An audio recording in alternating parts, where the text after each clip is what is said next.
सभी साथियों को जय हिंद। आप मेरे यूट्यूब चैनल में स्वागत है। दोस्तों, आज हम लोग बिहार दरोगा के क्वेश्चन बैंक को देखेंगे, जो रोशन आनंद सर के देख रेख में तैयार किया गया है और यह बुक मार्केट में आसानी से आप लोगों को मिल जाएगा। आप लोग चाहें तो इसे मार्केट से ले सकते हैं।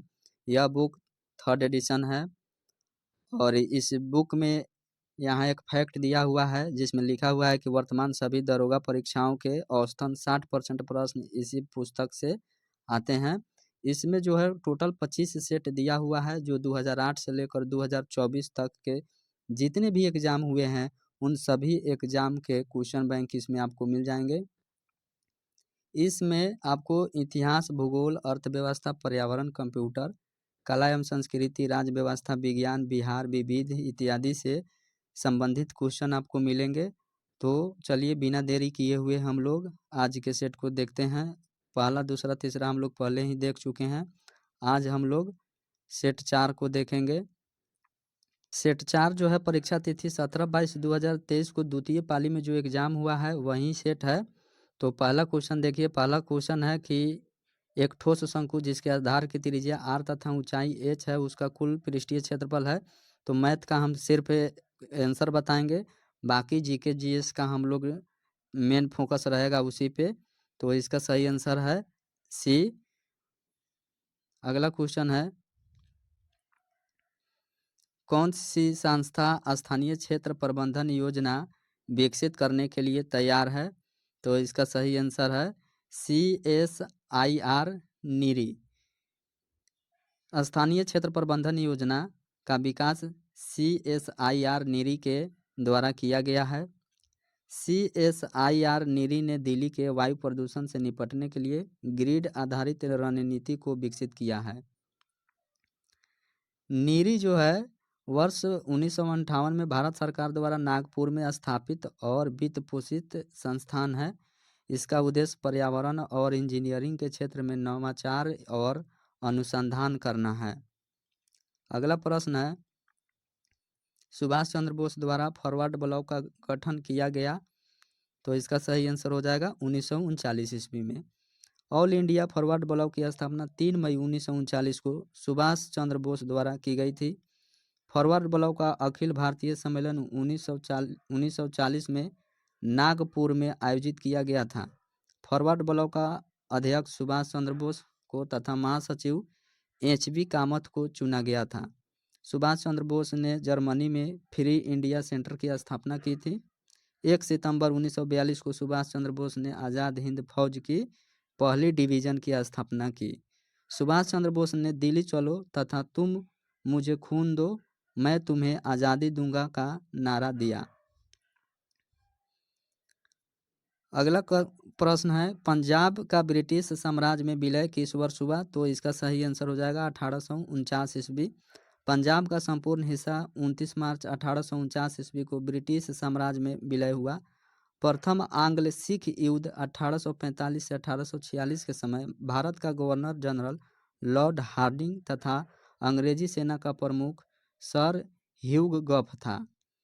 अंग्रेजी सेना ने सितंबर 1845 में मुदकी, दिसंबर 1845 में फिरोज शाह, जनवरी 1846 में बछीवाल और अलीवाल की लड़ाइयाँ लड़ी, परंतु फरवरी 1846 में हुई सबराओं की लड़ाई निर्णायक सिद्ध हुई। अंग्रेजों और सिखों के बीच 9 मार्च 1946 को लाहौर की संधि हुई। भैरोवाल की संधि 22 दिसंबर 1846 ईस्वी को हुआ। इसके तहत राजा दिलीप सिंह के संरक्षण हेतु अंग्रेजी सेना का प्रवास पंजाब में मान लिया गया। द्वितीय आंग्ल सिख युद्ध 1849 ईस्वी में हुआ। इस समय भारत का गवर्नर जनरल डलहौजी था। द्वितीय आंग्ल सिख युद्ध के दौरान पहली लड़ाई चिलियानवाला की लड़ाई सिख नेता शेर सिंह एवं अंग्रेज कमांडर गॉफ के बीच हुआ। दूसरी लड़ाई चिनाब नदी के किनारे चार्ल्स नेपियर के नेतृत्व में अंग्रेजों ने 21 फरवरी 1849 ईस्वी को लड़ी। इस युद्ध में सिख बुरी तरह पराजित हुए। लॉर्ड डलहौजी की 29 मार्च 1849 ईस्वी की घोषणा द्वारा संपूर्ण पंजाब का विलय अंग्रेजी राज में कर लिया गया। अगला प्रश्न है, दक्षिण अफ्रीका साथी लॉयड हैरिस के साथ मलोरका चैंपियनशिप में युगल ट्रॉफी जीतकर वर्ल्ड टूर पर अपना पहला खिताब किसने जीता? तो इसका सही आंसर है यूकी भाम्री। दक्षिण अफ्रीका साथी लॉयड हैरिस के साथ मलोरका चैंपियनशिप में युगल ट्रॉफी जीतकर वर्ल्ड टूर पर अपना पहला खिताब यूकी भाम्री ने जीता। मुलारका ओपन 2023 में यूकी भाम्री ने अपने दक्षिण अफ्रीका के साथी लॉयड हैरिस के साथ पहला एटीपी डबल्स खिताब जीता।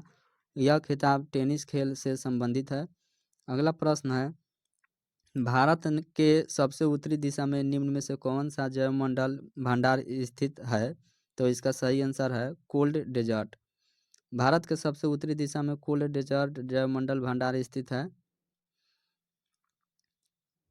इसमें देखिए कुछ फैक्ट दिया हुआ है। कोल्ड डेजर्ट हिमाचल प्रदेश में 31 डिग्री 44 मिनट नॉर्थ से 32 डिग्री 59 मिनट नॉर्थ तक है। और उसके बाद नंदा देवी उत्तराखंड में 30 डिग्री 5 मिनट नॉर्थ से 31 डिग्री 2 मिनट नॉर्थ।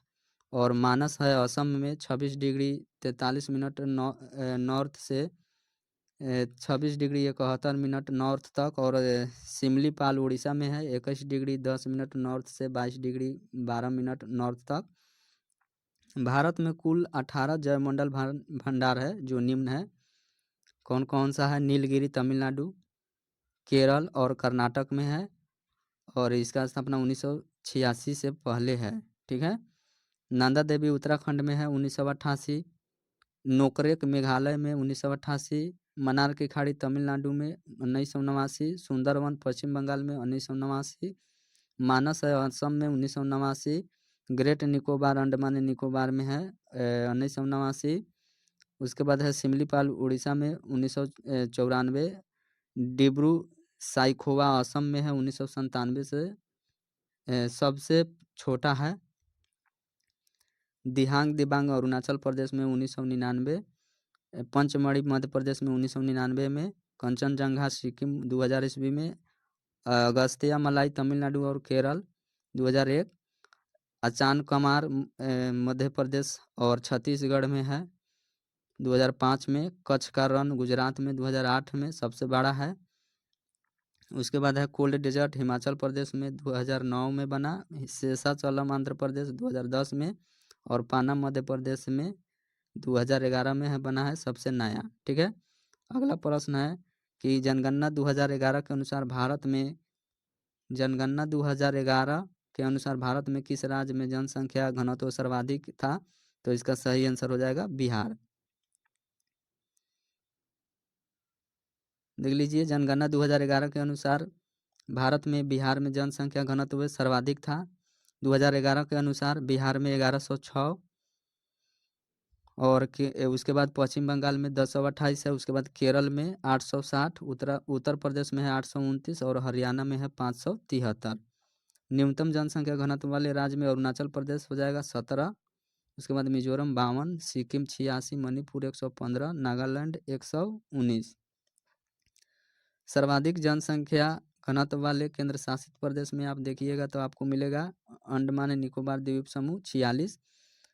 नोट दिया हुआ है कि जनगणना 2011 के अनुसार भारत का जनसंख्या घनत्व 382 व्यक्ति प्रति वर्ग किलोमीटर है।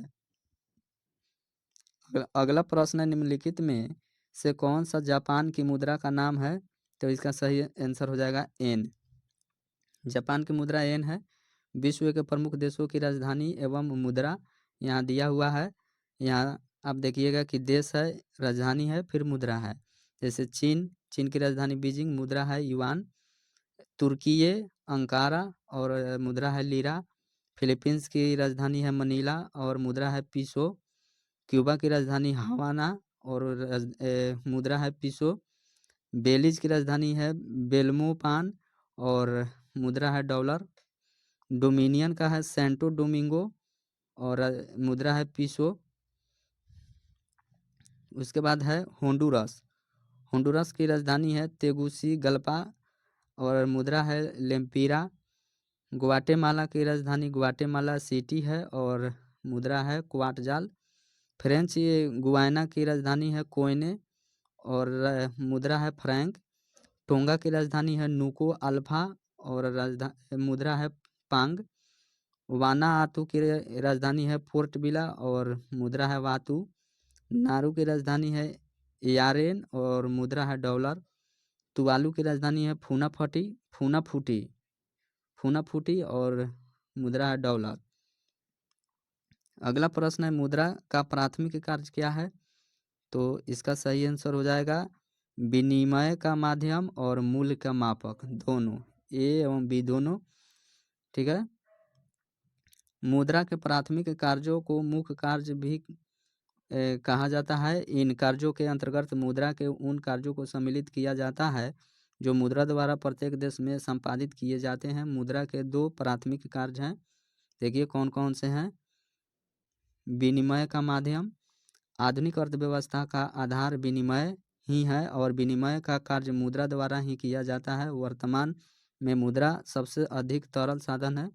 प्राचीन समाज में वस्तु विनिमय पद्धति का प्रचलन था। इस पद्धति में प्रत्यक्ष रूप से वस्तुओं का आदान प्रदान किया जाता था।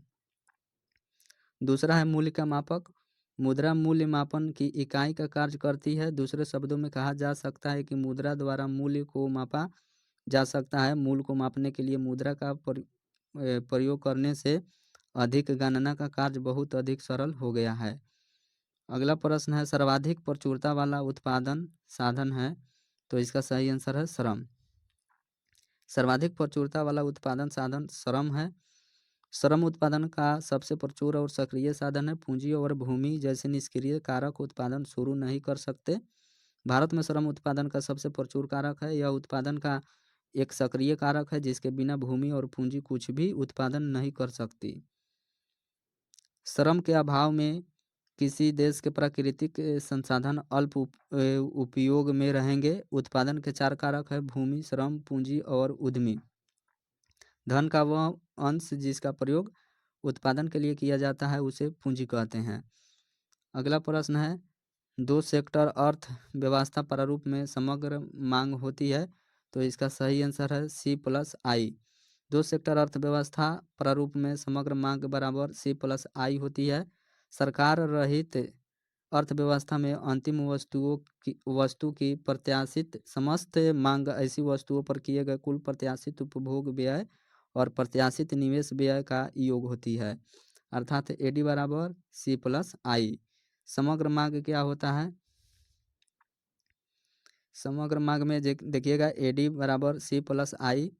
C का मतलब होता है उपभोग और I का मतलब होता है निवेश, इन्वेस्टमेंट। उसके बाद बंद अर्थव्यवस्था में आता है समग्र मांग बराबर उपभोग प्लस व्यय प्लस विनियोग व्यय C+I। खुली अर्थव्यवस्था ओपन इकोनॉमी में आप देखिएगा कि समग्र मांग बराबर होता है उपभोग व्यय प्लस विनिमय व्यय प्लस सरकारी व्यय, यानी C+I plus G plus X minus M। जो बात लोगों से सुनी गई हो वाक्यांश के लिए शब्द है, तो इसका सही आंसर हो जाएगा जनश्रुति। जो बात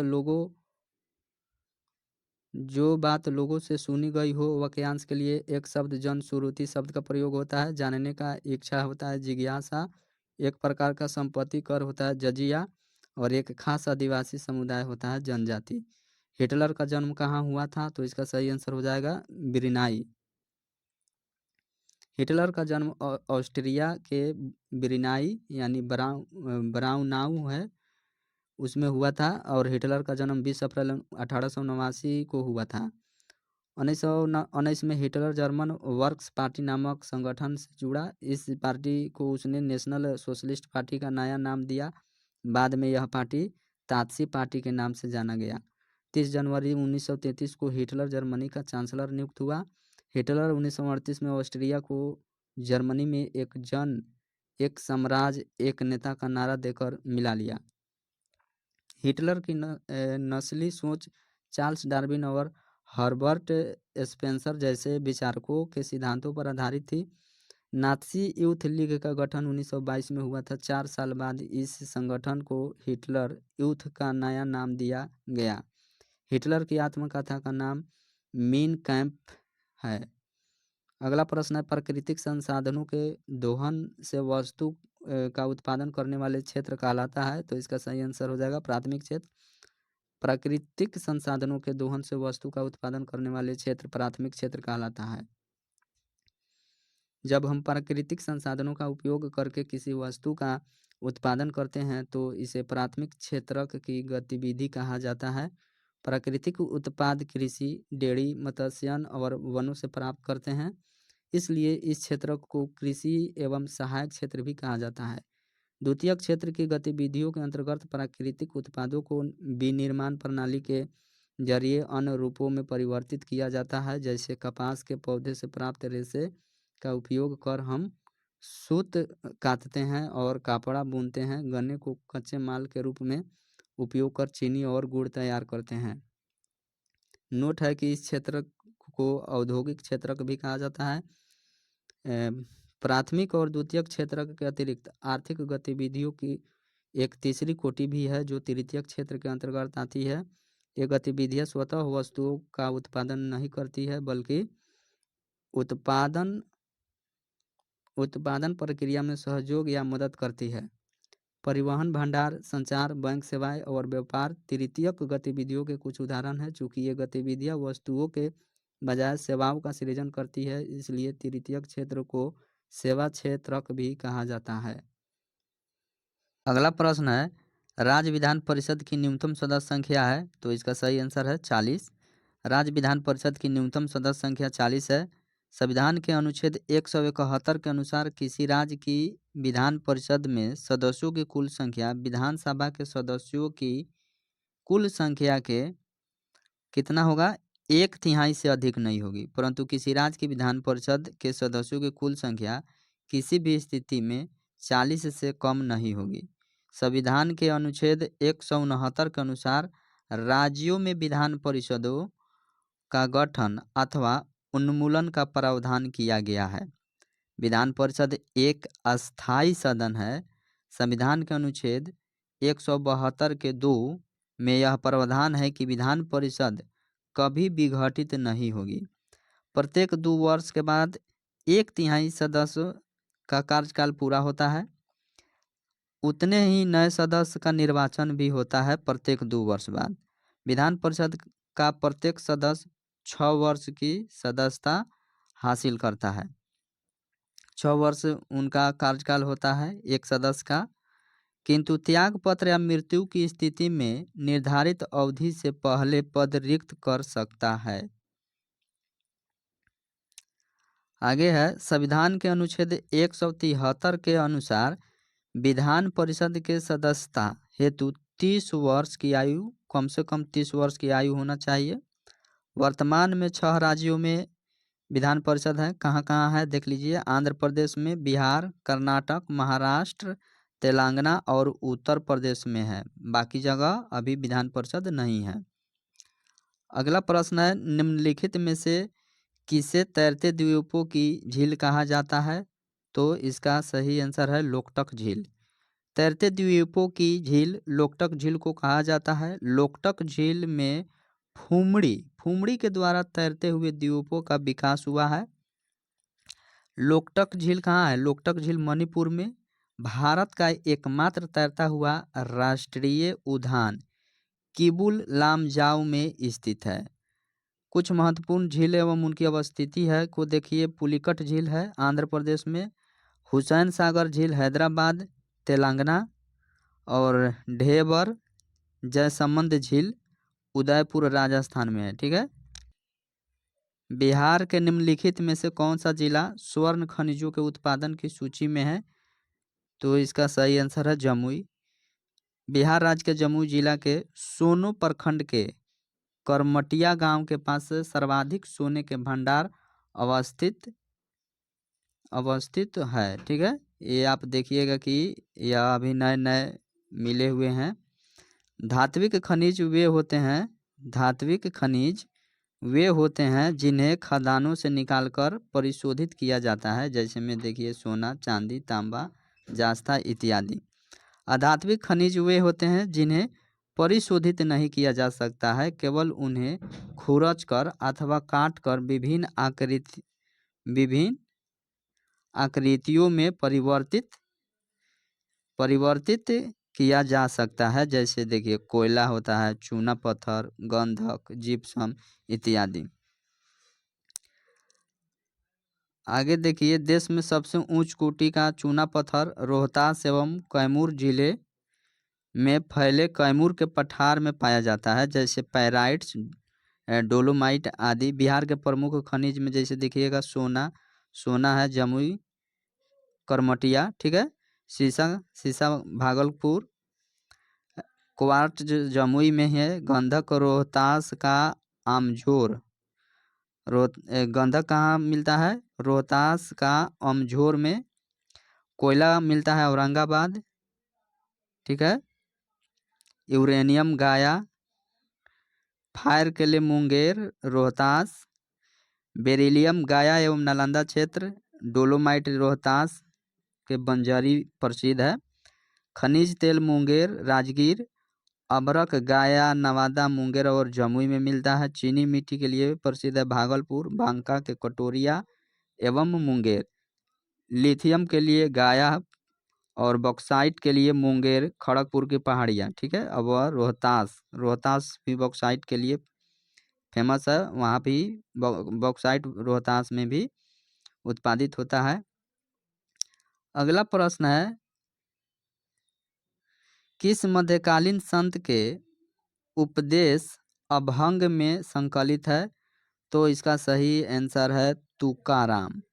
मध्यकालीन संत तुकाराम की शिक्षा अभंगों के रूप में संकलित है। तुकाराम शिवाजी के समकालीन थे, ठीक है। तुकाराम ने हिंदू मुस्लिम एकता पर बल दिया तथा वारकरी संप्रदाय की स्थापना की। आगे है कि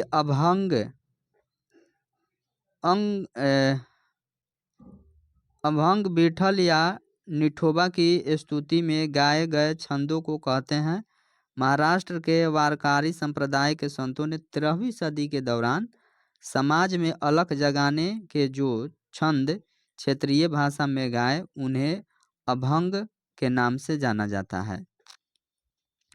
जैसे कुछ यहाँ पर देखिएगा, अभंग में है, सुंदर ते ध्यान उभे बिटवरी करे कटवेरी ठोवनिया। तो ठेवनिया है। भक्ति परंपरा में कबीर और गुरु नानक के साथ दादू दयाल का स्थान प्रमुख है। दादू का जन्म संभवतः अहमदाबाद में हुआ था। नामदेव रामानंद के शिष्यों के समकालीन थे। इनका जन्म दर्जी परिवार में हुआ था। कबीर के बाद रामानंद के शिष्यों में रैदास अत्यधिक प्रसिद्ध हुए। सिख धर्म के प्रमुख ग्रंथ गुरु ग्रंथ साहिब में रैदास के भजन संग्रहित है। चित्तौड़ की रानी झाला उनकी परम शिष्या थी। अगला प्रश्न है, निम्नलिखित में से कौन सा बहुलक संघनन बहुलकीकरण क्रिया विधि से बनता है? तो इसका सही आंसर है नाइलॉन संघनन बहुलीकरण नामक क्रिया विधि से बनता है। अगला प्रश्न है, प्रथम विश्व युद्ध के प्रभाव के रूप में महिलाओं ने नई भूमिका में प्रवेश किया क्योंकि उन्होंने युद्ध कला में कारखानों, क्रियाशालाओं एवं व्यापारिक प्रतिष्ठानों में काम करना आरंभ किया। इसका सही आंसर ए है। प्रथम विश्व युद्ध के प्रभाव के रूप में महिलाओं ने नई भूमिका में प्रवेश किया क्योंकि उन्होंने युद्ध कला में कारखानों, कार्यशालाओं एवं व्यापारिक प्रतिष्ठानों में काम करना आरंभ किया। प्रथम विश्व युद्ध के सामाजिक प्रभाव के रूप में स्त्रियों की स्थिति में व्यापक परिवर्तन देखने में आया। चूंकि युद्ध में अधिकांशतः पुरुष मारे गए, जिसके कारण यहाँ संभव था वहाँ महिलाओं ने बड़े स्तर पर कार्यभार सुचारू रूप से संभाला, जिससे उनकी आर्थिक स्थिति न केवल सुदृढ़ हुई अपितु वे पुरुषों पर अपनी आश्रितता से भी मुक्ति हो सकी। क्रियाशील जनसंख्या में उनकी बढ़ती हिस्सेदारी के फलस्वरूप महिलाओं को 1918 में इंग्लैंड और 1920 में जर्मनी में मताधिकार का अधिकार दिया गया। इंग्लैंड महिलाओं को कब मिला मताधिकार? इंग्लैंड में 1918 और जर्मनी 1920। प्रथम विश्व युद्ध 29 जुलाई 1914 से 11 नवंबर 1918 तक चला था। तत्कालिक कारण देखिएगा, 28 जून 1914 को ऑस्ट्रिया के सिंहासन के उत्तराधिकारी आर्कड्यूक फर्डिनेंड और उनकी पत्नी की बोस्निया की राजधानी साराजेवो में हत्या हो गया था। ठीक है, प्रथम विश्व युद्ध के दौरान लड़े गए महत्वपूर्ण युद्ध में क्या था? टेनेनबर्ग युद्ध 26 से 31 अगस्त 1914, मार्न का युद्ध 5 सितंबर से 10 सितंबर 1914, सरी बईर तथा सुबला खाड़ी का युद्ध 6 से 10 अगस्त तक लड़ा गया था 1915 में। वर्दू का युद्ध 21 फरवरी 1916 से 20 अगस्त 1917 तक। अमिये का युद्ध 8 से 11 अगस्त 1918 में। विटोरियो वेनेतो का युद्ध 23 से 29 अक्टूबर 1918 में। मित्र राष्ट्र में इंग्लैंड, फ्रांस, रूस, जापान थे और केंद्रीय शक्ति में जर्मनी, ऑस्ट्रिया, हंगरी, तुर्की थे। प्रथम विश्व युद्ध के बाद पराजित जर्मनी ने 28 जून 1919 के दिन वर्साई की संधि पर हस्ताक्षर किए। द्वितीय विश्व युद्ध चला था 1 सितंबर 1939 को जर्मनी ने पोलैंड पर आक्रमण कर दिया और द्वितीय विश्व युद्ध को प्रारंभ किया। द्वितीय विश्व युद्ध का अंत 14 अगस्त 1945 को जापान के आत्मसमर्पण के बाद हुआ। मित्र राष्ट्र में ब्रिटेन, फ्रांस, रूस, संयुक्त राज्य अमेरिका था और धुरी राष्ट्र में जर्मनी, इटली, जापान था। ठीक है, अगला प्रश्न है, बिहार के निम्नलिखित जिलों में से किस में आपको अधिकतम क्षेत्रफल में अति सघन वन मिलेंगे? तो इसका सही आंसर होगा पश्चिमी चंपारण। बिहार के पश्चिमी चंपारण जिले में सर्वाधिक अति सघन वन पाए जाते हैं। भारत में वन स्थिति रिपोर्ट प्रति 2 वर्ष पर भारतीय वन सर्वेक्षण द्वारा जारी किया जाता है। सर्वप्रथम वन स्थिति रिपोर्ट 1987 में प्रकाशित की गई थी। वन स्थिति रिपोर्ट 2021 के अनुसार बिहार का वृक्षारोपण 2341 वर्ग किलोमीटर है, जो राज्य के कुल भौगोलिक क्षेत्र का 2.48% है। वन स्थिति रिपोर्ट 2021 के अनुसार बिहार का वनावरण 7380.79 वर्ग किलोमीटर है, जो राज्य के कुल भौगोलिक क्षेत्र का 7.84% है।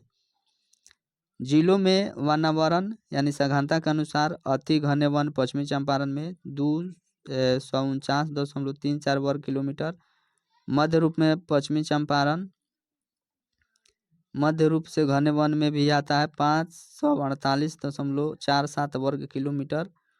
और उसके बाद आप देखिए खुले वन कैमूर में मिलेंगे 531.73 वर्ग किलोमीटर, ये खुले वन है। ठीक है, बिहार में विभिन्न प्रकार के वनों के अंतर्गत प्रतिशत क्षेत्र वन का प्रकार है। 2021 में कितना था? अति सघन वन 70%, 4.5%, 333 वर्ग किलोमीटर। ठीक है, मध्यम सघन वन है 40% से 70% तक, 44.5%, 3286 वर्ग किलोमीटर है 2021 के आंकड़ा के हिसाब से। खुले वन में 10 से 40% आते हैं और 51% 3762 वर्ग किलोमीटर। यहाँ कुछ नोट दिया हुआ है कि 10% से अधिक शिखर घनत्व और 1 हेक्टेयर या अधिक क्षेत्रफल वाली वृक्षादित भूमि को वनाच्छादन माना जाता है। अगला प्रश्न है, भारत में किस केंद्र शासित प्रदेश में 2011 में न्यूनतम जनसंख्या घनत्व रही थी? तो इसका सही आंसर हो जाएगा अंडमान एवं निकोबार द्वीप समूह, क्योंकि यह केंद्र शासित प्रदेश पूछा है। भारत में अंडमान निकोबार द्वीप समूह में 2011 में न्यूनतम जनसंख्या घनत्व रही थी। जनसंख्या नहीं, जनसंख्या घनत्व। जनसंख्या घनत्व की दृष्टि से न्यूनतम जन घनत्व वाले केंद्र शासित प्रदेश में देखिए बढ़ते क्रम में है अंडमान निकोबार द्वीप समूह 46 व्यक्ति प्रति वर्ग किलोमीटर। उससे ज़्यादा था दादर नागर हवेली 700 व्यक्ति पर वर्ग किलोमीटर। उससे अधिक है लक्षद्वीप 2149 व्यक्ति प्रति वर्ग किलोमीटर। ठीक है, जनसंख्या घनत्व की दृष्टि से न्यूनतम जन घनत्व वाले राज्य में देखिए बढ़ते क्रम में जनसंख्या घनत्व की दृष्टि से न्यूनतम अरुणाचल प्रदेश में 17 व्यक्ति पर वर्ग किलोमीटर। फिर आता है मिजोरम 52 व्यक्ति पर वर्ग किलोमीटर, फिर सिक्किम 86 व्यक्ति पर वर्ग किलोमीटर, यानी सबसे कम अरुणाचल प्रदेश में है, ठीक है, और सबसे अधिक बिहार में है जनसंख्या घनत्व। अगला प्रश्न है, भारतीय संविधान के कौन से भाग में कल्याणकारी राज्य की संकल्पना है? तो इसका सही आंसर हो जाएगा कल्याणकारी राज्य आपको मिलने को मिलेगा राज्य के नीति निर्देशक तत्व में, ऑप्शन डी में। भारतीय संविधान के राज्य के नीति निर्देशक तत्व में कल्याणकारी राज्य की संकल्पना है, संविधान के भाग 4 में है, अनुच्छेद 36 से 51 तक नीति निर्देशक तत्वों का वर्णन किया गया है। इसकी प्रेरणा कहाँ से लिया गया है? आयरलैंड के संविधान से लिया गया है। निर्देशक तत्व का महत्व देखिए, लोक कल्याणकारी राज्य की स्थापना करना, ठीक है, डीपीएसपी जिसको कहते हैं, उसमें क्या क्या महत्व है? तो लोक कल्याणकारी राज्य की स्थापना करना, आर्थिक व सामाजिक लोकतंत्र की स्थापना करना, 42वें संविधान संशोधन अधिनियम 1976 के माध्यम से इसमें अनुच्छेद 39 क 43 क 48 क को शामिल किया गया है, मतलब कि 42वें संविधान संशोधन में ये जोड़ा गया 39 क 43 क और 48 क। नीति निर्देशक तत्व न्यायालय द्वारा परिवर्तनीय नहीं है। ग्रेनविल ऑस्टिन के अनुसार निर्देशक तत्व सामाजिक क्रांति के उद्देश्यों की प्राप्ति के माध्यम है। केटी शाह के शब्दों में राज्य के नीति निर्देशक सिद्धांत एक ऐसा चेक है जो बैंक की सुविधा अनुसार अदा किया जाता है। मतलब कुछ लोग थे जो अपने शब्दों में डीपीएसपी को वर्णित किए थे। प्रस्तावना भारतीय संविधान की भूमिका की भांति है, जिसमें संविधान के आदर्शों, उद्देश्यों, सरकार के स्वरूप, संविधान के स्रोत से संबंधित प्रावधान और संविधान लागू होने की तिथि आदि का संक्षेप उल्लेख है। मूल अधिकार संविधान में उल्लेखित वे अधिकार हैं, मूल अधिकार के बारे में बताया जा रहा है। मूल अधिकार भाग 3 में है, जो व्यक्ति के भौतिक यानी सामाजिक, आर्थिक, राजनीतिक व नैतिक, आध्यात्मिक या धार्मिक विकास हेतु आवश्यक है, ठीक है। आगे है कि न्यायिक पुनरावलोकन से तात्पर्य न्यायपालिका की उस शक्ति से है जिसके अंतर्गत विधान पालिका द्वारा बनाए गए किसी भी कानून या कार्यपालिका द्वारा जारी किए गए किसी भी आदेश को संविधान के प्रावधान के प्रतिकूल होने पर न्यायपालिका निरस्त कर सकती है तथा वह अपने पूर्व में सुनाए गए निर्णयों की भी समीक्षा कर सकती है। अगला प्रश्न है, निम्नलिखित में से कौन सी गैस ओजोन परत के लिए हानिकारक है? तो इसका सही आंसर है क्लोरोफ्लोरोकार्बन। क्लोरोफ्लोरोकार्बन गैस ओजोन परत के लिए हानिकारक है। ओजोन परत पृथ्वी के वायुमंडल में यानी समताप मंडल के अंतर्गत प्राकृतिक ओजोन गैस की एक मेखला है जो सूर्य द्वारा उत्सर्जित हानिकारक पराबैंगनी किरणों से रक्षा के लिए कवच का कार्य करती है।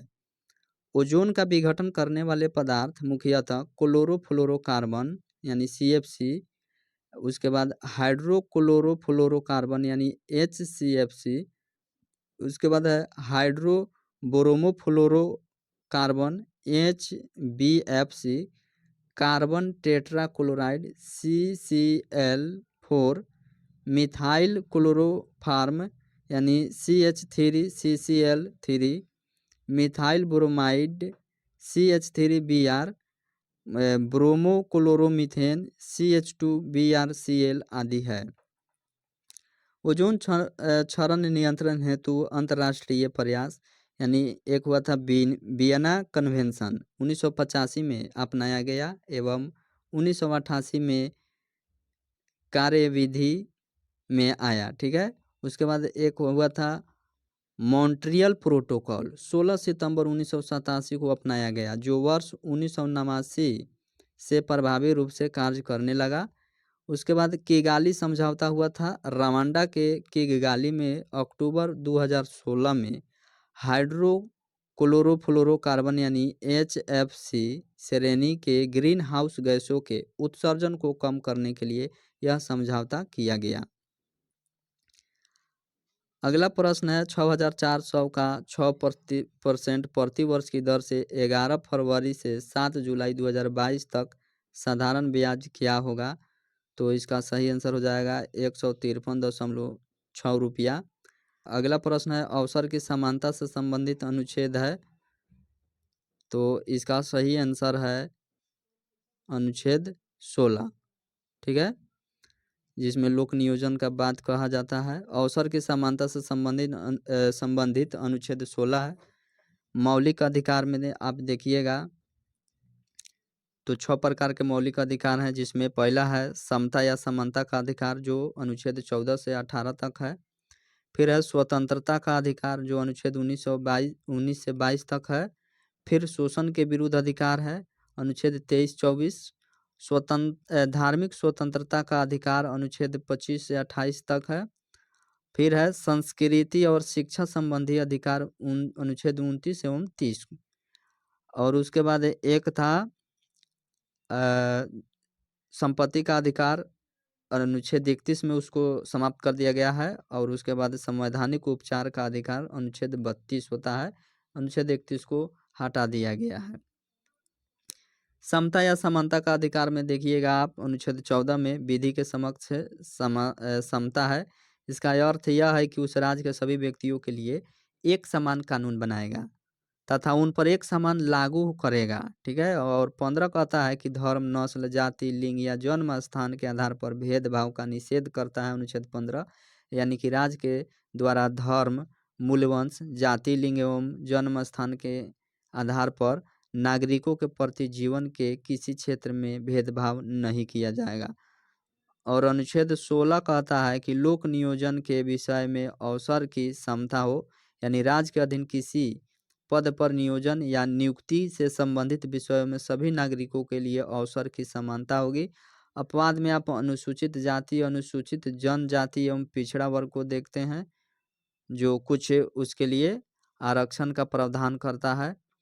अनुच्छेद 17 में अस्पृश्यता का अंत है, यानी अस्पृश्यता के उन्मूलन के लिए इसे दंडनीय अपराध घोषित किया गया है। और अनुच्छेद 18 में उपाधियों का अंत है। सेना या विद्या संबंधी सम्मान के सिवाय अन्य कोई भी उपाधि राज्य द्वारा प्रदान नहीं की जाएगी। भारत का कोई नागरिक किसी अन्य देश से बिना राष्ट्रपति की आज्ञा के कोई उपाधि स्वीकार नहीं कर सकता है। जब तक राष्ट्रपति उसे आज्ञा ना दे, कोई भी व्यक्ति विदेशी उपाधि धारण नहीं कर सकता है। ठीक है, आगे है, कुछ नोट में दिया गया है कि भारत सरकार द्वारा भारत रत्न, पद्म विभूषण, पद्म भूषण, पद्मश्री एवं सेना द्वारा परम वीर चक्र, महावीर चक्र, वीर चक्र आदि पुरस्कार अनुच्छेद 18 के तहत ही दिए जाते हैं। ठीक है, बाकी दूसरा उपाधि का अंत किया गया है। कहता है फ्रांस का शासक लुई 16वां किस राजवंश से था, तो इसका सही आंसर है सी, बूर्बो राजवंश। फ्रांस का शासक लुई 16वां बूर्बो राजवंश से था। सन 1774 में लुई 16वां फ्रांस की राजगद्दी पर बैठा।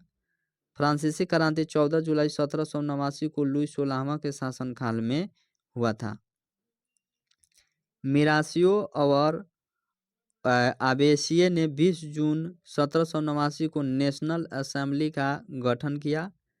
अपनी विद्रोही प्रजा की शक्ति का अनुमान करके लुई 16वां ने नेशनल असेंबली को मान्यता दे दी और यह भी मान लिया कि उसकी सत्ता पर अब से संविधान का अंकुश होगा।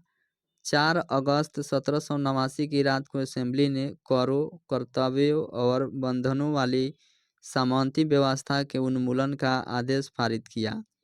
नेशनल असेंबली ने सन 1791 में संविधान का प्रारूप बनाया। सन 1791 के संविधान ने कानून बनाने का अधिकार नेशनल असेंबली को सौंप दिया। 21 सितंबर 1792 को नेशनल असेंबली ने राजतंत्र का अंत कर दिया और फ्रांस को एक गणतंत्र घोषित किया। लुई 16वां को न्यायालय द्वारा देशद्रोह के आरोप में मौत की सजा सुना दी गई। 21 दिसंबर 1793 को प्लेस डी लॉ कॉनकॉर्ड में उसे सार्वजनिक रूप से फांसी दे दी गई। फ्रांस का राष्ट्रगान रॉजेट दी लाइल द्वारा रचित मार्सिले मार्सिले है। अगला प्रश्न है, रस संवेदी ग्राही डैश का पता लगाते हैं, तो इसका सही आंसर है स्वाद। रस संवेदी ग्राही स्वाद का पता लगाते हैं। ये जीभ पर मौजूद होते हैं। स्वाद कलिकाओं में समाधान समान रूप से फैली होती है। संवेदी ग्राही विशेष अंगों जैसे आँख, कान, नाक और मुंह के साथ साथ आंतरिक अंगों में भी होती है। जीभ का सारा पृष्ठ छोटे बड़े अंकुरों से ढका रहता है। इसमें स्वाद कलियाँ होती है, टेस्ट बड्स, जिनमें मनुष्य को विभिन्न प्रकार के स्वादों का ज्ञान प्राप्त होता है। 4 प्राथमिक स्वाद किस्मों को आमतौर पर मीठे, खट्टे, नमकीन और कड़वे के रूप में पहचाना जाता है। जीभ का शिरा मिठास और नमकीन जीभ का जो शिरा होता है मिठास और नमकीनपन के प्रति अधिक संवेदनशील होता है। जीभ दांत के भीतर सतह को साफ और चिकना रखती है तथा भोजन को निगलने में व हमें बोलने में मदद करती है। उसके बाद एक है घ्राण ग्राही। यह घ्राण न्यूरॉन्स की सतह पर मौजूद है। इनका मुख्य कार्य गंध को महसूस करना है। घ्राण ग्राही हमारी नाक में स्थित है। काय संवेदी ग्राही होता है। मानव में ये ग्राही स्पर्श और तापमान का अनुभव कराते हैं। क्या? काय संवेदी ग्राही। निम्नलिखित में से कौन सा तत्व और उसके प्रतीक की जोड़ी सही है? तो इसका सही आंसर है सोडियम, यानी सोडियम को Na लिखा जाता है। किसी भी तत्व का प्रतीक चिन्ह उसके लैटिन नाम से लिया जाता है। जैसे सोडियम का लैटिन नाम में नाइट्रियम कहा जाता है और इसे प्रतीक के रूप में Na लिखा जाता है। ठीक है, कुछ प्रमुख तत्व के प्रतीक हैं। जैसे हाइड्रोजन को क्या लिखा जाता है? हाइड्रोजन को H, सोडियम में Na, पोटेशियम के, iron Fe, arsenic As, silver Ag, tin Sn, antimony Sb, tungsten W, gold Au। उसके बाद में मरकरी Hg है, लेड को Pb लिखा जाता है और रेडान को Rn लिखा जाता है। उसके अगले बाद प्रश्न है, सेंटियागो की राजधानी। सेंटियागो राजधानी किसका है? तो चिली की राजधानी है। ठीक है, विश्व के प्रमुख देश की राजधानी और मुद्रा है। अब देखिएगा इधर देश है, राजधानी है, फिर मुद्रा है। जैसे उरुग्वे की राजधानी मोंटेविडियो, मुद्रा पीसो। गुयाना का जॉर्ज टाउन, मुद्रा डॉलर। पेरू की राजधानी लीमा, मुद्रा न्यू सोल। ब्राज़ील की राजधानी ब्राज़ीलिया, मुद्रा रियल। इक्वाडोर की राजधानी क्वेटो, डॉलर, मुद्रा है यूएस डॉलर। अर्जेंटीना की राजधानी ब्यूनस आयर्स, मुद्रा पीसो। बोलीविया की राजधानी लापाज, मुद्रा हो जाएगा बोलिवियानो। बरमूडा की राजधानी हैमिल्टन, मुद्रा डॉलर। और आगे है बहामास की राजधानी नासाउ, मुद्रा डॉलर। अगला प्रश्न है, निम्नलिखित में से कौन सा एल नीनो का प्रभाव नहीं है? तो इसका सही आंसर है डी। यह पेरू तट के जल का तापमान कम कर देती है। यह प्रभाव नहीं है, बाकी सब सही है। ठीक है, यह पेरू तट के जल का तापमान कम कर देती है। एल नीनो का प्रभाव नहीं है। एल नीनो एक जटिल मौसम तंत्र है जो हर 5 या 10 साल बाद प्रकट होता है।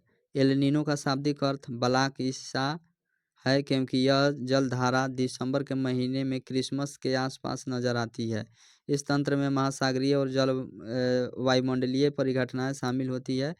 पूर्वी प्रशांत महासागर में यह पेरू के तट के निकट उष्ण समुद्री धारा के रूप में प्रकट होता है। यह धारा पेरू तट के जल का तापमान 10 डिग्री सेल्सियस तक बढ़ा देती है। इसके निम्नलिखित परिणाम होते हैं। इसका परिणाम हो जाता है कि भूमध्य रेखीय वायुमंडलीय परिसंचरण में विकृति, समुद्री जल के वाष्पन में अनियमितता हो जाता है, प्लवक की मात्रा में कमी, जिससे समुद्र में मछलियों की संख्या कम हो जाती है। ठीक है, अगला प्रश्न है, यूनेस्को का मुख्य कार्य क्या है? तो इसका सही आंसर हो जाएगा शिक्षा, विज्ञान व संस्कृति में अंतर्राष्ट्रीय सहयोग द्वारा शांति स्थापना करना। ठीक है, संयुक्त राष्ट्र शैक्षिक, वैज्ञानिक एवं सांस्कृतिक संगठन यूनेस्को संयुक्त राष्ट्र की एक विशेष एजेंसी है। यह शिक्षा, विज्ञान एवं संस्कृति के क्षेत्र में अंतर्राष्ट्रीय सहयोग के माध्यम से शांति स्थापित करने का प्रयास करती है। यूनेस्को की स्थापना 16 सितंबर 1945 को किया गया। इसका मुख्यालय पेरिस, फ्रांस में स्थित है। ठीक है। यूनेस्को के निम्नलिखित उद्देश्य हैं। क्या क्या उद्देश्य हैं? सभी के लिए गुणवत्तापूर्ण शिक्षा और उन्हें उम्र भर सीखने हेतु प्रेरित करना। अगला उद्देश्य है कि सतत विकास के लिए नीति एवं विज्ञान संबंधी ज्ञान का उपयोग करना। और अगला उसके बाद है उभरती सामाजिक और नैतिक चुनौतियों को संबोधित करना।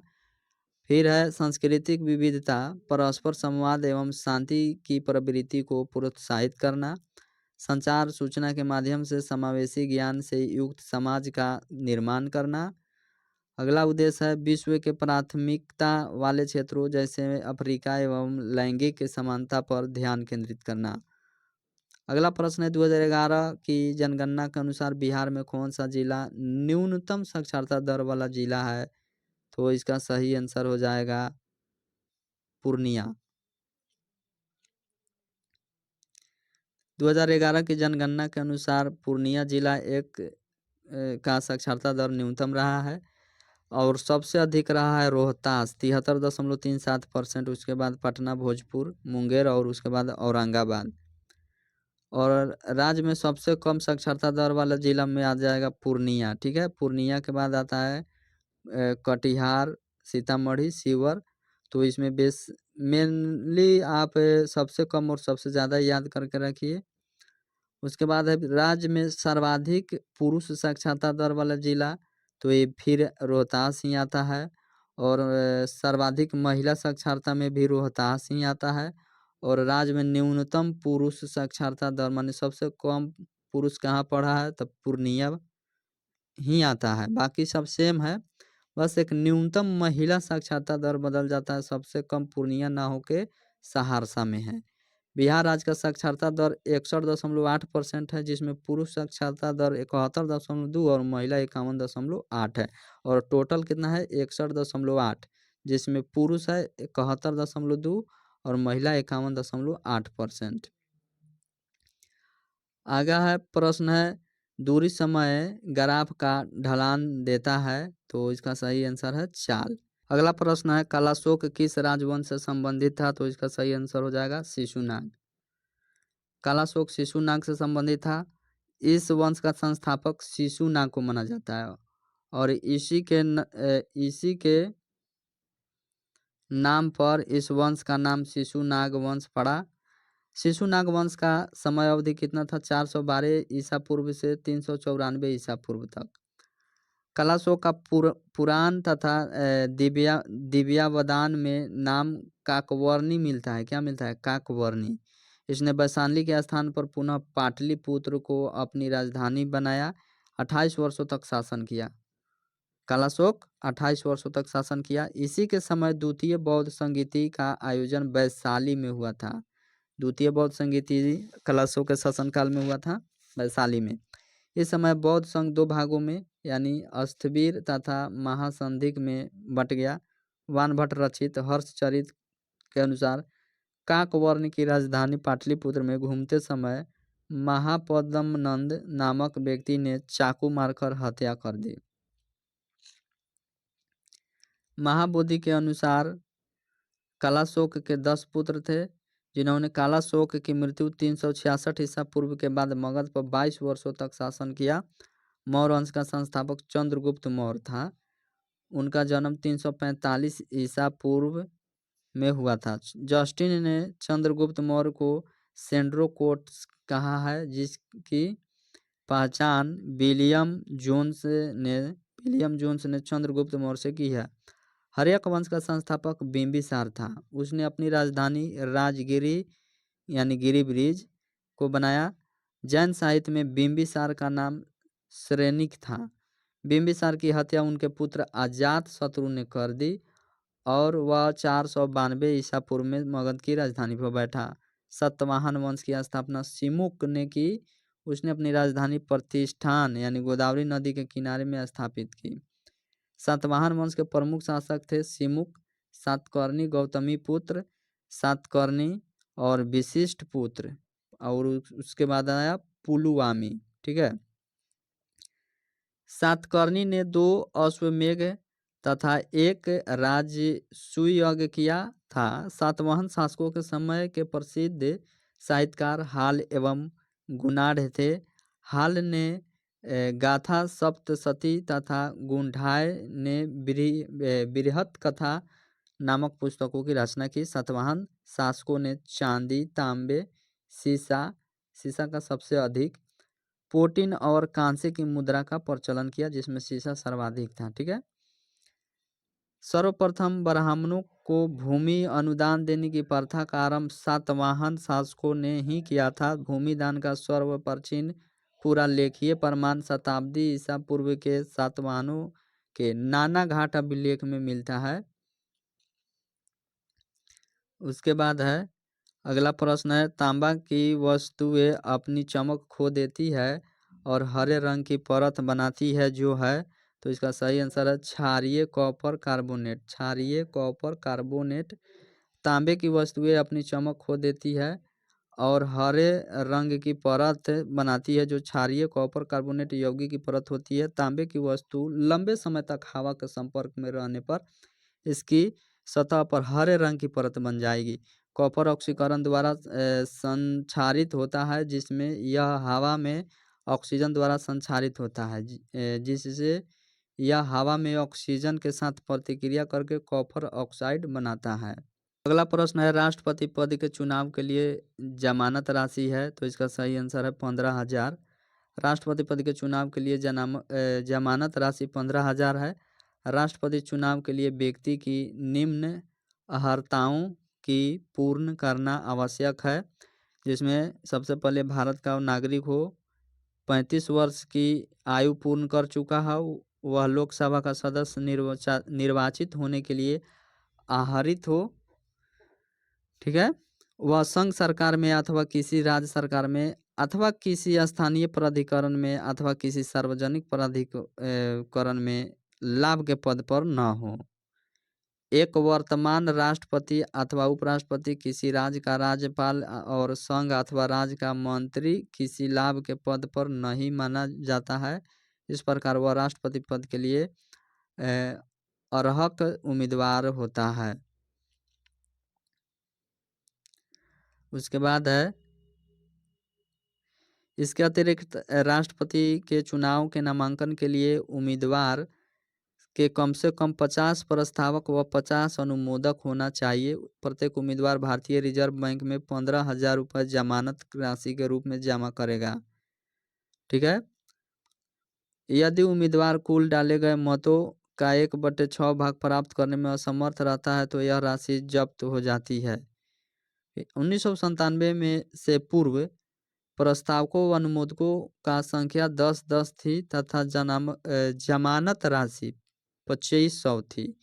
1997 में इसे बढ़ा दिया गया ताकि उन उम्मीदवारों को हतोत्साहित किया जा सके जो गंभीरता से चुनाव नहीं लड़ते हैं। उसके बाद अगला प्रश्न है, कौन सी कंपनी ने भारत में प्रथम इलेक्ट्रिक कार लॉन्च की थी, तो इसका सही आंसर है टाटा। लॉबर्ट भारत की पहली इलेक्ट्रिक कार थी। 1993 में टाटा ने बनाया था। टाटा ग्रुप एक निजी व्यवसायिक समूह है। टाटा समूह के जनक जमशेद जी टाटा थे। टाटा समूह को आगे ऊंचाइयों पर ले जाने में रतन टाटा जी का महत्वपूर्ण योगदान है। ठीक है। उसके बाद अगला प्रश्न है, लाल लेटेराइट मिट्टियाँ किस फसल के लिए अधिक उपयुक्त है, तो इसका सही आंसर है काजू। लाल लेटेराइट में काजू होता है। ठीक है। लेटेराइट मिट्टी इस मिट्टी का विकल्प उन क्षेत्रों में होता है जहां उच्च तापमान एवं भारी वर्षा होती है। अधिक वर्षा के कारण जल के साथ चूना और सिलिका का निष्कालन हो जाता है तथा लोहे के ऑक्साइड और एल्यूमीनियम के यौगिक मिट्टी में शेष बचे रहते हैं।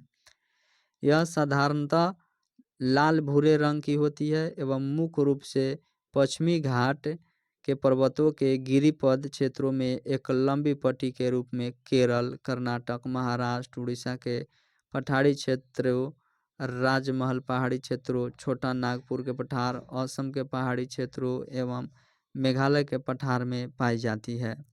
यह मिट्टी रबड़ और कॉफ़ी की फसल के लिए सबसे अच्छी मानी जाती है। रबड़ और कॉफ़ी।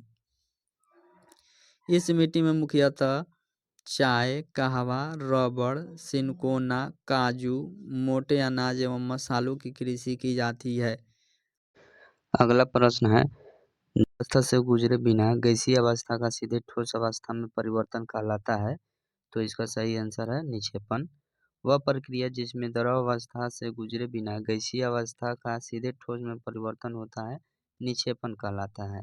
निक्षेपण या जमाव, इसे वाष्प जमाव भी कहते हैं, जो कि ऊर्ध्वपातन के विपरीत होता है। यह एक थर्मोडायनामिक प्रक्रिया है। जमाव तब होता है जब गैस के रूप में कोई पदार्थ अवस्था बदलकर ठोस बन जाता है। गैसीय पदार्थ मध्यवर्ती तरल अवस्था को दरकिनार कर जमा हो जाता है, आमतौर पर क्रिस्टल के रूप में। जमाव का एक उदाहरण होता है वायुमंडल में जलवाष्प सीधे बर्फ में बदल जाता है, जैसे पाला बनना। दूसरा उदाहरण चिमनी की दीवारों पर जमा होने वाला कालिक है।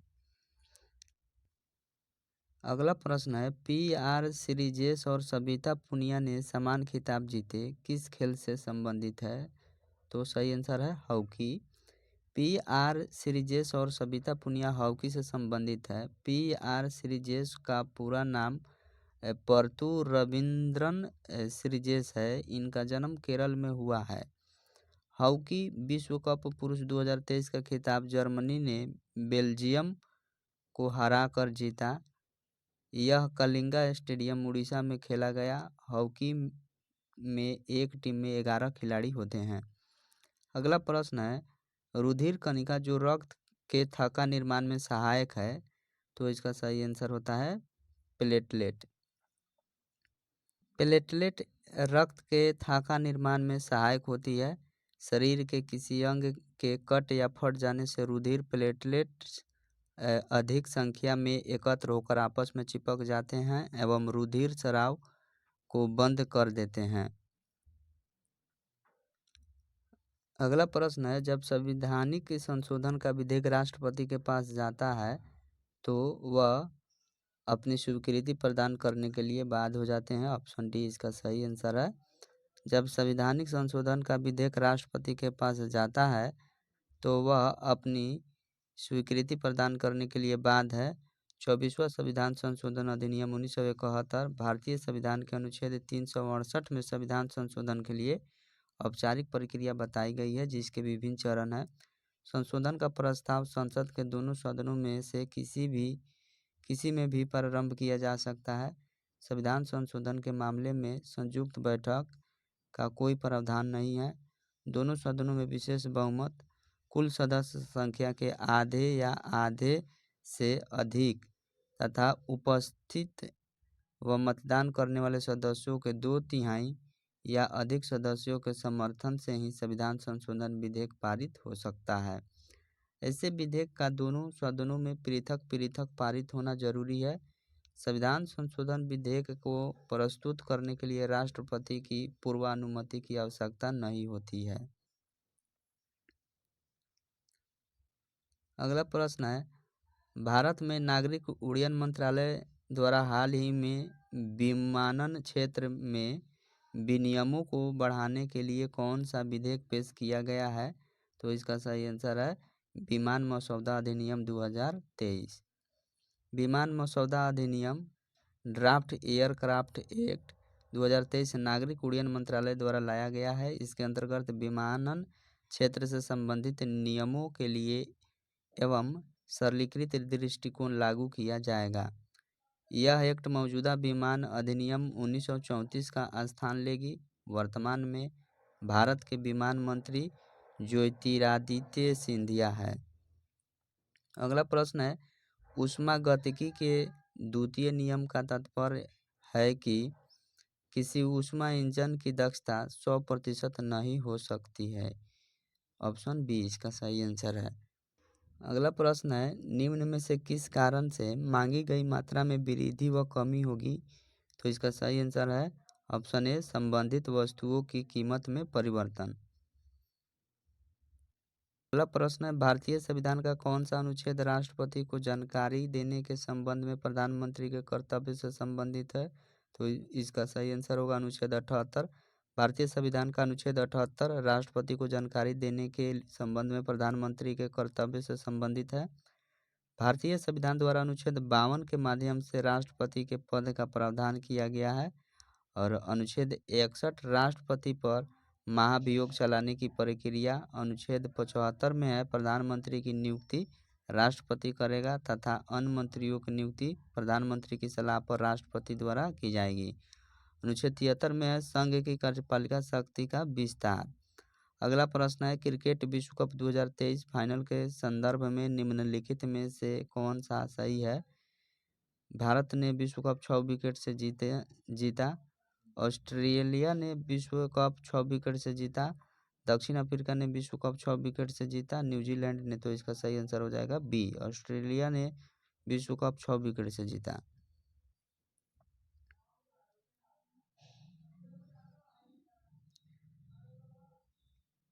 क्रिकेट विश्व कप 2023 के फाइनल में ऑस्ट्रेलिया ने भारत को 6 विकेट से हरा कर जीता।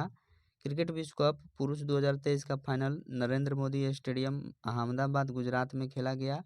फाइनल में ऑस्ट्रेलिया ने भारत को हराकर छठी बार विश्व कप जीत लिया। भारत 1983 तथा 2011 में विश्व कप जीता है। इस विश्व कप में सर्वाधिक रन विराट कोहली ने बनाया जबकि सर्वाधिक विकेट मोहम्मद शमी ने लिया। स्मरणीय है कि विश्व कप 2023 का आयोजन भारत में किया गया है। अगला प्रश्न है, 6 सेंटीमीटर किनारे वाले एक घन की विपरीत फलकों को काले, लाल एवं हरे रंग से रंगा जाता है और 1 सेंटीमीटर के घनों में काटा जाता है। तब उन घनों की संख्या जिसकी केवल एक फलक रंगीन हो जो कि लाल है, तो इसका सही आंसर हो जाएगा 32। यहाँ पर इसका सॉल्यूशन दिया हुआ है, आप लोग देख लीजिए। किस शहर ने 15वें ब्रिक्स शिखर सम्मेलन 2023 की मेजबानी की? तो इसका सही आंसर हो जाएगा डरबन। डरबन ने 15वें ब्रिक्स शिखर सम्मेलन 2023 की मेजबानी की। 15वां ब्रिक्स शिखर सम्मेलन 2023 दक्षिण अफ्रीका के जोहान्सबर्ग में हुआ।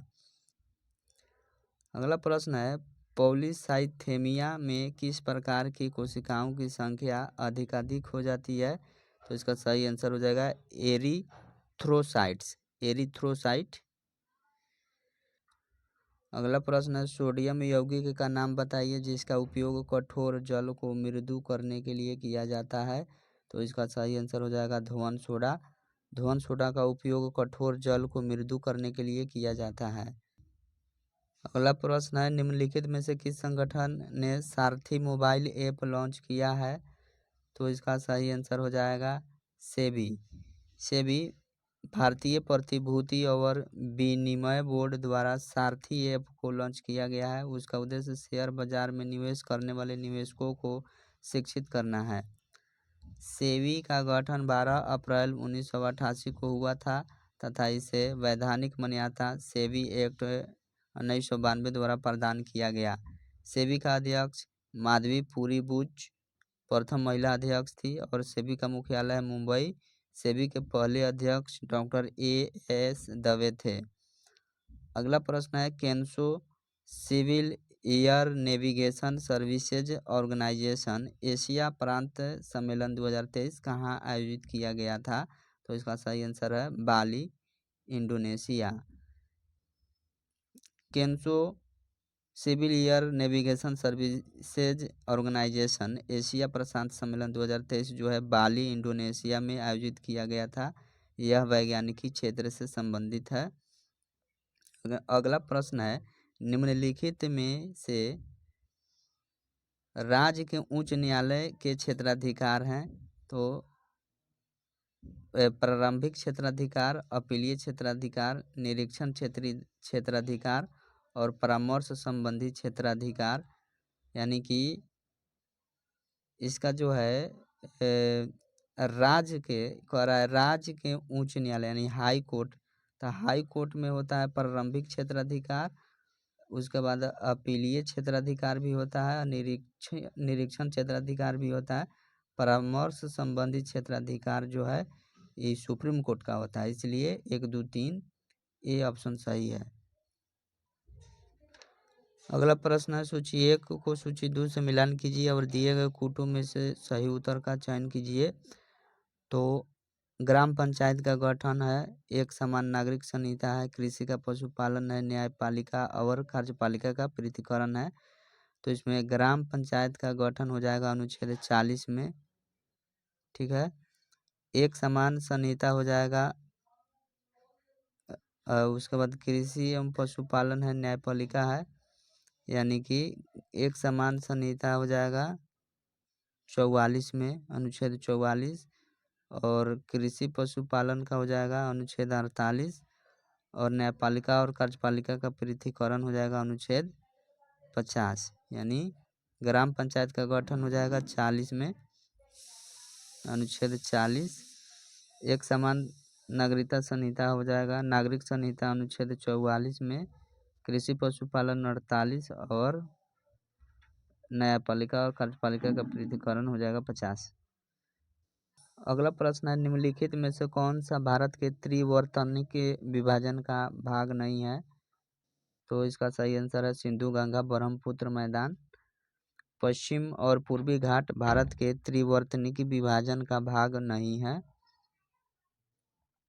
भारत के त्रिवर्तनिक विभाजन का भाग निम्न है, यानी उत्तर की विशाल पर्वतमाला, उत्तर भारत का विशाल मैदानी भाग, दक्षिण का प्रायद्वीपीय पठार। अगला प्रश्न है पेलाग्रा रोग किस विटामिन की कमी से होती है। तो इसका सही आंसर है नियासिन। पेलाग्रा रोग हमारे शरीर में नियासिन यानी विटामिन B3 की कमी से होता है। अगला प्रश्न है बंगाल की खाड़ी के सहारे तटीय मैदान का विभाग है कोरोमंडल तट। बंगाल की खाड़ी के सहारे कोरोमंडल तट है, क्योंकि कोंकण और मालाबार तट और कन्नड़ तट ये पश्चिमी घाट का हो। ठीक है, इसलिए इसका सही आंसर ऑप्शन ए हो जाएगा। बंगाल की खाड़ी के सहारे तटीय मैदान का विभाग कोरोमंडल तट है। भारत के तटीय मैदान को 2 भागों में विभाजित किया गया है, पश्चिमी तटीय मैदान और पूर्वी तटीय मैदान। पश्चिमी तटीय मैदान में गुजरात से कन्याकुमारी तक के तटीय क्षेत्रों में विस्तृत है। यह एक संकीर्ण जलोढ़ पट्टी है। पश्चिमी तटीय मैदान विभाग में देखिएगा कोंकण तट आता है, कन्नड़ तट, मालाबार तट। गुजरात से गोवा तक का तटीय मैदान है, कन्नड़ तट गोवा से मंगलुरु तक का तटीय मैदान है और मालाबार तट मंगलुरु से कन्याकुमारी तक का तटीय मैदान है। और पूर्वी तटीय मैदान में पूर्वी घाट तथा बंगाल की खाड़ी के तट के बीच निर्मित मैदान को पूर्वी तटीय मैदान कहते हैं। इसका विस्तार स्वर्ण रेखा नदी से लेकर कन्याकुमारी तक है। पूर्वी तटीय मैदान के विभाग में देखिएगा उत्कल तट स्वर्ण रेखा नदी से महानदी के बीच उड़ीसा में है और उत्तरी सरकार तट महानदी से कृष्णा नदी के बीच उड़ीसा एवं आंध्र प्रदेश में है। फिर कोरोमंडल तट है कृष्णा नदी से कन्याकुमारी के बीच, आंध्र प्रदेश एवं तमिलनाडु। अगला प्रश्न है पलार पानी है, पलार पानी। तो पलार पानी जो है वर्षा जल है। ठीक है, राजस्थान में वर्षा जल को पलार पानी कहा जाता है। अगला प्रश्न है श्रेणी 1+x/2 के होल -1/2 का प्रसार है। तो इसका सही आंसर हो जाएगा बी।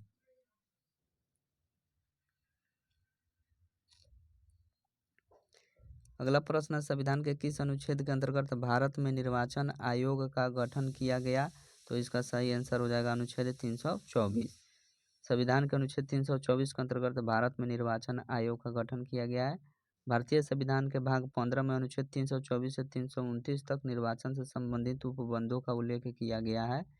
भारत निर्वाचन आयोग एक स्वायत्त संवैधानिक प्राधिकरण है जो भारत में संघ एवं राज्य निर्वाचन प्रक्रिया का संचालन करने के लिए उत्तरदायी है। यह निकाय भारत में लोकसभा, राज्यसभा, राज्य विधानसभाओं, देश में राष्ट्रपति एवं उपराष्ट्रपति के पदों के लिए निर्वाचनों का संचालन करता है।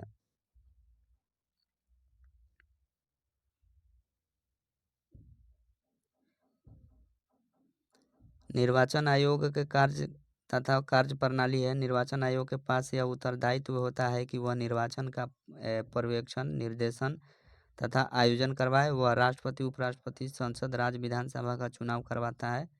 निर्वाचक नामावली तैयार करवाता है। राजनीतिक दलों का पंजीकरण करता है। अगला प्रश्न है, भारत में स्थानीय शासन विषय है राज्य सूची का। भारत में स्थानीय शासन राज्य सूची का विषय है। भारतीय संविधान की 7वीं अनुसूची में 3 सूचियां तथा संघ सूची, राज्य सूची एवं समवर्ती सूची दी गई है, जिनमें केंद्र और राज्य के मध्य विषयों का विभाजन किया गया है। संघ सूची तीनों सूचियों में सबसे बड़ी होती है और इस सूची में शामिल विषयों पर कानून बनाने का अधिकार केंद्र के पास होता है। इसमें कितने 97 विषय को सूचीबद्ध किया गया है। और राज्य सूची के क्षेत्र राज्य सूची के राज्यों के अधिकार क्षेत्र के तहत विषयों का वर्णन करती है। वर्तमान में राज्य सूची में 61 विषय है और समवर्ती सूची उन क्षेत्रों का वर्णन करती है जो राज्य और केंद्र दोनों मिलकर बनाता है उस पर कानून, और इसमें जो है 52 विषय है। अगला प्रश्न है, व्यक्ति जो देश बंधु के नाम से भी जाना जाता है वह है, तो उसका सही आंसर है चित्तरंजन दास। चित्तरंजन दास को देश बंधु यानी राष्ट्र के मित्र के नाम से भी जाना जाता है, क्योंकि यह उनका उपनाम है और संक्षिप्त रूप में नाम CR दास है। चित्तरंजन दास भारतीय स्वतंत्रता आंदोलन के दौरान एक भारतीय स्वतंत्रता सेनानी, राजनीतिक कार्यकर्ता और वकील थे। चित्तरंजन दास सुभाष चंद्र बोस के राजनीतिक गुरु थे। 1 जनवरी 1923 को चित्तरंजन दास और मोतीलाल नेहरू ने स्वराज पार्टी की स्थापना की थी। स्वराज पार्टी का अध्यक्ष CR दास और सचिव मोतीलाल नेहरू थे। CR दास का जन्म 5 नवंबर 1870 ईस्वी को कोलकाता में हुआ और निधन 16 जून 1925 को हुआ था। कुछ व्यक्ति के नाम है और उनका उपनाम है, जैसे भगत सिंह को शहीद ए आजम कहा जाता है। खान अब्दुल गफ्फार खान को फ्रंटियर गांधी या सीमांत गांधी के नाम से जाना जाता है।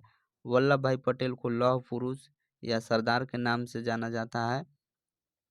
फिर लाला लाजपत राय को पंजाब केसरी या लालजी के नाम से जाना जाता है। महात्मा गांधी को राष्ट्रपिता या बापू के नाम से हम लोग संबोधित करते हैं। सरोजिनी नायडू भारत कोकिला या नाइटिंगल ऑफ इंडिया के नाम से भी संबोधित की जाती है। श्री कृष्ण सिंह को बिहार केसरी, अनुग्रह नारायण सिंह को बिहार विभूति और राजेंद्र प्रसाद को देश रत्न या आजाद शत्रु के नाम से भी संबोधित करते हैं। उसके बाद बाल गंगाधर तिलक हैं, उनको लोकमान, और जयप्रकाश नारायण को लोकनायक, और रविंद्रनाथ टैगोर को गुरुदेव, मदर टेरेसा को निर्मल हृदय, ध्यानचंद को हॉकी की जादूगर, चाणक्य को भारतीय मैकियावेली और समुद्रगुप्त को भारत का नेपोलियन के नाम से संबोधित करते हैं। अगला प्रश्न है, सरकारिया आयोग संबंधित है, तो इसका सही आंसर है केंद्र और राज्य संबंधों से। सरकारिया आयोग केंद्र और राज्य संबंधों से संबंधित है। इस आयोग का गठन जून 1983 में केंद्र राज्य संबंधों को सुधारने तथा राज्यों की स्वायत्तता संबंधी मांगों पर सिफारिशें देने के लिए किया गया था। आयोग का गठन 1983 में सर्वोच्च न्यायालय के सेवानिवृत्त न्यायाधीश श्री RS सरकारिया की अध्यक्षता में 3 सदस्यीय आयोग में किया गया। इस आयोग ने केंद्र राज्य संबंधों के सुधार की दिशा में कुल 247 सिफारिशें दी। ये सिफारिशें केंद्र और राज्य के वैधानिक, प्रशासनिक और वित्तीय संबंधों से संबंधित थी। इनके कुछ प्रमुख सिफारिशें हैं, जैसे अखिल भारतीय सेवाएं राष्ट्रीयकरण में अत्यंत सहायक है। इस व्यवस्था को मजबूत कर और ऐसी कुछ सेवाओं का सृजन किया जाना चाहिए जहां तक संभव हो केंद्र द्वारा राज्यों की सहमति के बाद राज्यों में केंद्रीय बलों की तैनाती की जानी चाहिए, लेकिन संकट के समय ऐसी सहमति अनिवार्य नहीं होनी चाहिए। अनुच्छेद 155 में संशोधन कर व्यवस्था की जानी चाहिए कि राज्यपाल की नियुक्ति से पहले संबंधित राज्य के मुख्यमंत्री से विचार विमर्श किया जाए। अगला प्रश्न है, निम्न में से कौन सा पादप हार्मोन वृद्धि का संदमन करता है, तो इसका सही आंसर है एब्सिसिक अम्ल। अगला प्रश्न है, राष्ट्रीय खेल दिवस मनाया जाता है 29 अगस्त को। अगला प्रश्न है, निम्नलिखित में से किसकी नियुक्ति राष्ट्रपति द्वारा नहीं की जाती है? तो भारत के मुख्य न्यायाधीश इसका की जाती है, वायुसेना के अध्यक्ष का भी किया जाता है, राज्यपाल को भी किया जाता है, लोकसभा के अध्यक्ष का नहीं किया जाता है। लोकसभा के अध्यक्ष की नियुक्ति राष्ट्रपति द्वारा नहीं की जाती है। उपराष्ट्रपति की नियुक्ति राष्ट्रपति द्वारा नहीं की जाती है। संविधान के अनुच्छेद 66 के 1 के तहत राष्ट्रपति का निर्वाचन संसद के दोनों सदनों के सदस्यों से मिलकर बनने वाली निर्वाचक गण के सदस्यों द्वारा अनुपातिक प्रतिनिधित्व पद्धति के अनुसार एकल संक्रमणीय मत द्वारा होता है। अगला प्रश्न है, कर्पूरी देवी एक ख्यातनामा कलाकार डैश पेंटिंग से संबंधित थी। तो इसका सही आंसर हो जाएगा मधुबनी। कर्पूरी देवी एक रत्यातनाम कलाकार जो मुख्यतः मधुबनी पेंटिंग से संबंधित थी। मिथिला पेंटिंग या मधुबनी चित्रकला बिहार की एक विख्यात चित्रकला शैली है। इस शैली के चित्र दो प्रकार के होते हैं, भित्ति चित्र, अरिपन। मिथिला पेंटिंग के मुख्य कलाकार में आप देखिएगा पद्मश्री सीता देवी, गंगा देवी, जगदम्बा देवी, बावा देवी, शशिकला देवी, पद्मश्री गोदावरी देवी, कृष्ण कुमार कश्यप, पद्मश्री दुलारी देवी। बिहार की इस प्रमुख चित्र शैली मिथिला पेंटिंग को सन 1942 में लंदन की आर्ट गैलरी में प्रदर्शनी लगाई गई थी। भारतीय चित्रकला की एक शैली है जो 18वीं-19वीं शताब्दी में भारत के बिहार में मौजूद थी, जिसे पटना कलाकारी के नाम से जाना जाता है। अगला प्रश्न है, 301 से 304 सीसी श्रेणी में 2023 Indian national motorcycling racing championship किसने जीती? तो इसका सही आंसर है राजीव सेतु। अगला प्रश्न है, जब एक पत्थर के टुकड़े को एक धागे से बांधकर क्षैतिज वृत्ताकार पथ पर घुमाया जाता है तो पत्थर के टुकड़े का वेग किसी बिंदु पर होगा? तो इसका सही आंसर हो जाएगा बी, उस बिंदु पर वृत्ताकार पथ के स्पर्शीय रेखा के अनुदिश। अगला प्रश्न है, निम्नलिखित में से कौन रैयतवाड़ी व्यवस्था का प्रतिपादक था? तो थॉमसन मुनरो था। थॉमस मुनरो रैयतवाड़ी व्यवस्था का प्रतिपादक था। भू राजस्व वसूलने के लिए दो व्यवस्थाएं रैयतवाड़ी एवं महलवाड़ी थी। रैयतवाड़ी व्यवस्था किसानों के साथ व्यक्तिगत रूप से किए गए लगान समझौते को रैयतवाड़ी कहा जाता है। इस व्यवस्था के अंतर्गत ब्रिटिश भारत की 51% भूमि आई। इस व्यवस्था के अंतर्गत ब्रिटिश भारत की 51% भूमि आ गई थी और 1792 ईस्वी में रैयतवाड़ी व्यवस्था बारामहल जिले में पहली बार कर्नल रीड द्वारा लागू की गई। 1820 ईस्वी में व्यवस्था मद्रास में लागू कर दी गई और इसे सुचारू रूप से चलाने के लिए मुनरो को मद्रास का गवर्नर नियुक्त किया गया। 1825 ईस्वी में यह व्यवस्था बम्बई में लागू कर दी गई तथा 1858 ईस्वी तक यह व्यवस्था संपूर्ण दक्कन और अन्य क्षेत्रों में लागू कर दी गई। अगला प्रश्न है, भारत में सूक्ष्म वित्तीय कंपनियों गैर बैंकिंग वित्तीय कंपनियों का एक प्रकार का विनियामक प्राधिकरण कौन है? तो इसका सही आंसर है भारतीय रिजर्व बैंक। भारत में सूक्ष्म वित्तीय कंपनी गैर बैंकिंग वित्तीय कंपनियों की एक प्रकार है का विनियामक प्राधिकरण भारतीय रिजर्व बैंक है। अगला प्रश्न है, रुधिर वाहिका जो कि एकल एंड्रोथीलियम स्तर से निर्मित होती है वह है? तो सही आंसर है केशिकाएं। रुधिर वाहिका जो एकल एंड्रोथीलियम स्तर से निर्मित होती है वह केशिकाएं हैं। रुधिर वाहिकाएं खोखले ट्यूबों के एक जटिल नेटवर्क हैं जो पूरे शरीर में रक्त परिवहन करती है। यह एंडोथेलियम कोशिकाओं से बनी एक आंतरिक परत के साथ संयोजी ऊतक और मांसपेशियों की परतों से निर्मित है।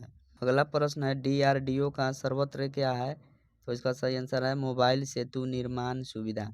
DRDO का सर्वत्र मोबाइल सेतु निर्माण प्रणाली सुविधा है।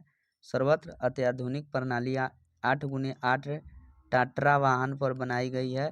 यह 100 यूनिट के भीतर 15 मीटर के चरणों में 75 मीटर तक की गीली या सूखी बाधाओं से निपटने के लिए सभी प्रकार के सैन्य यातायात के लिए बहुमुखी ब्रिजिंग समाधान प्रदान करता है। इसका उपयोग बाढ़ और भूकंप जैसी प्राकृतिक आपदाओं के दौरान आपातकालीन पुल के रूप में किया जा सकता है। अगला प्रश्न है, global gender gap report dash के द्वारा जारी की जाती है, तो इसका सही आंसर है world economic forum. Global gender gap report world economic forum द्वारा जारी की जाती है। विश्व आर्थिक मंच वर्ल्ड इकोनॉमिक फोरम की 1971 में जिनेवा स्विट्जरलैंड में हुई थी। WEF वैश्विक क्षेत्रीय और उद्योग जगत की परियोजनाओं को आकार देने हेतु व्यापार, राजनीतिक, शिक्षा क्षेत्र और समाज के अन्य प्रतिनिधियों को शामिल करके विश्व की स्थिति में सुधार के लिए प्रतिबद्ध है। WEF के द्वारा प्रकाशित प्रमुख रिपोर्टों में से कुछ निम्नलिखित हैं। पहला है ऊर्जा संक्रमण सूचकांक, दूसरा है वैश्विक प्रतिस्पर्धात्मकता रिपोर्ट, वैश्विक सूचना प्रौद्योगिकी रिपोर्ट, वैश्विक लैंगिक अंतराल रिपोर्ट, उसके बाद है वैश्विक जोखिम रिपोर्ट, उसके बाद वैश्विक यात्रा और पर्यटन रिपोर्ट है। ठीक है। अगला प्रश्न है ऑपरेशन फ्लड का संबंध है, तो इसका सही आंसर है दूध उत्पादन से। ऑपरेशन फ्लड का संबंध दूध उत्पादन से है। श्वेत क्रांति का संबंध डेयरी क्षेत्र से है। श्वेत क्रांति जिसे ऑपरेशन फ्लड के रूप में भी जाना जाता है, 1970 के दशक में भारत को दूध उत्पादन में आत्मनिर्भर बनाने के लिए शुरू किया गया था। डॉक्टर वर्गीज कुरियन को भारत में श्वेत क्रांति के जनक के रूप में जाना जाता है। वर्तमान में भारत विश्व का सबसे बड़ा दूध उत्पादन देश है। राष्ट्रीय दूध दिवस हर साल 26 नवंबर को पूरे देश में मनाया जाता है। अगला प्रश्न है मनुष्य में श्रव्य आवृत्ति की परास है, तो इसका सही आंसर है सी 20 हर्ट्ज से 20,000 हर्ट्ज तक। ठीक है। मनुष्य में श्रव्य आवृत्ति की परास 20 हर्ट्ज से 20,000 हर्ट्ज है। ध्वनि तरंगे यांत्रिक अनुदैर्ध्य तरंग होती है। यांत्रिक तरंगों को संचरण के लिए माध्यम की आवश्यकता होती है। अगला प्रश्न है रोहन 25 रुपये वास्तविक मूल्य के 450 शेयर समतुल्य मूल्य पर खरीदता है।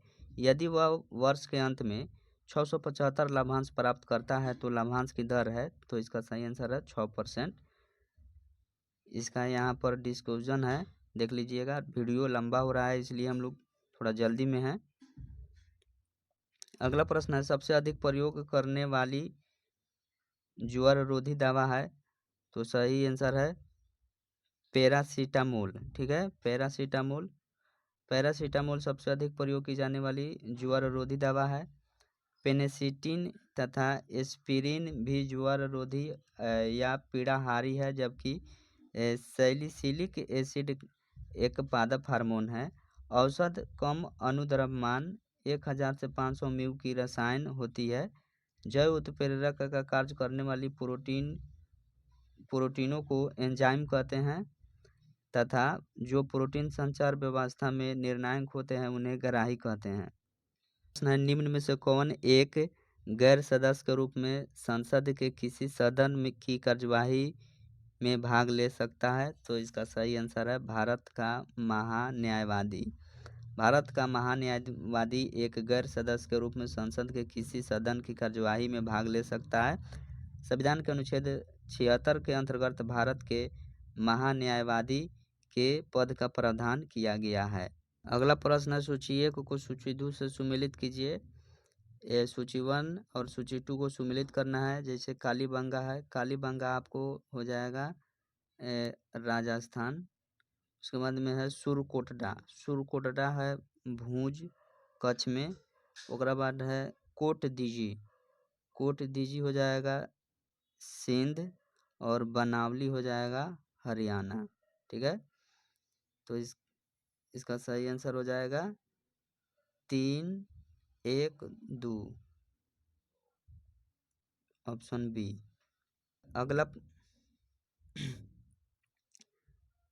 अगला प्रश्न है गंगा डेल्टा का सबसे उत्तरी बिंदु है, तो इसका सही आंसर हो जाएगा फराक्का। गंगा डेल्टा का सबसे उत्तरी बिंदु फराक्का है। फराक्का 24 डिग्री 77 मिनट उत्तरी अक्षांश, कोलकाता 22 डिग्री 57 मिनट उत्तरी अक्षांश, और ढाका 23 डिग्री 80 मिनट उत्तरी अक्षांश, और नामचा बरवा है, यह पूर्वी हिमालय का भाग है। ठीक है। समान दृष्टि के वयस्क के लिए नेत्र का निकट बिंदु होता है, तो इसका सही आंसर हो जाएगा 25 सेंटीमीटर पर। समान दृष्टि के वयस्क के लिए नेत्र का निकट बिंदु 25 सेंटीमीटर पर होता है। आँख का प्राकृतिक लेंस उत्तल लेंस की भांति व्यवहार करता है। यह दृष्टि पटल पर स्पष्ट दर्शन की न्यूनतम दूरी 25 सेंटीमीटर है। दूर स्थित वस्तुओं का उल्टा प्रतिबिंब बनता है, आकार में छोटा। अगला प्रश्न है, पूर्वी द्वीप समूह की खोज किस पुर्तगाली नाविक ने की? तो इसका सही आंसर हो जाएगा वास्को डी गामा है। पूर्वी द्वीप समूह की खोज पुर्तगाली नाविक वास्को डी गामा ने किया। वास्को डी गामा गुजराती पथ प्रदर्शक अब्दुल मजीद की सहायता से 17 मई 1498 ईस्वी को भारत के पश्चिमी तट पर स्थित कालीकट पहुंचा। पेड्रो अल्बरेज केब्राल दूसरा पुर्तगाली था जो 31 दिसंबर 1500 ईस्वी को भारत आया।